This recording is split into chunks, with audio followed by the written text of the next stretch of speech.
ඔය පුතේ අද අපි කතා කරන්න යන්නේ අපි හැමෝම දන්න අපි ආස නිර්මාණ හදන ඔරිගාමි කලාවේ ඉතිහාසය ගැන. ඔරිගාමි කලාවේ ඉතිහාසය ගත්තොත් කඩදාසි සොයා ගැනීමෙන් පසුව ඔරිගාමි ඉතිහාසය ආරම්භ වෙනවා කියලා සැලකෙනවා. මේ කඩදාසි නවා හදන නිර්මාණ ජපානයෙන් තමයි ආරම්භ වෙලා තියෙන්නේ. ඉතින් මේ නිර්මාණ චාරිත්‍රානුකූල ඔරිගාමි හා විනෝදාත්මක ඔරිගාමි කලාවන් ලෙස වර්ග දෙකකට ජපානයේ හඳුන්වනු ලබනවා. වර්තමානයේ බහුලව භාවිතා වෙන්නේ මේ විනෝදාත්මක ඔරිගාමි කලාව වුණාට තාමත් ජපානය තුළ සම්ප්‍රදායන් තුළ චාරිත්‍රානුකූල ඔරිගාමි කලාව දක්නට පුළුවන්. අතීතයේ සිටම රජ කාලයේ සිටම ඒගොල්ලෝ නිර්මාණ සඳහා විස්තර නිර්මාණ සඳහා වන්දනාත්මක නිර්මාණ සඳහා ඔරිගාමි කලාව යොදාගෙන තියෙනවා. ඔරිගාමි කලාවේ නූතන වර්ධනය සිද්ධ වෙන්නේ 1954 දී අකීරා යොසිසාවා විසින් ඔරිගාමි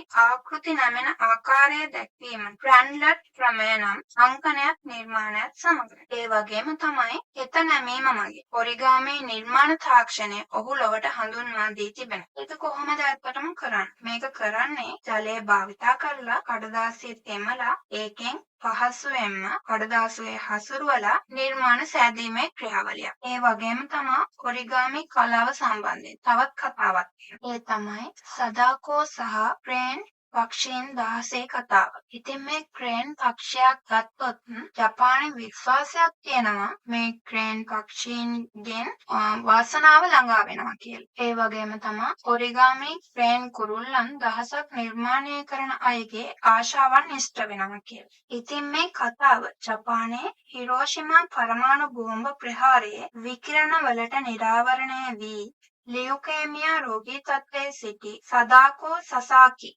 නම් තරුණ ජපන් දැරියට තම මිතුරෙකු කියලා තියෙනවා.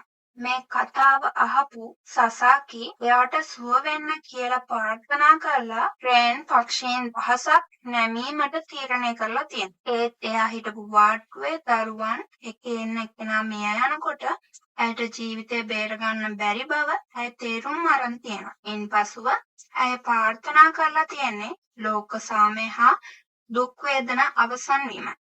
ඒත් ඇය ක්‍රේන් පක්ෂීන් 644 දෙනෙක් සාදන විට මිය ගොස් තියෙනවා.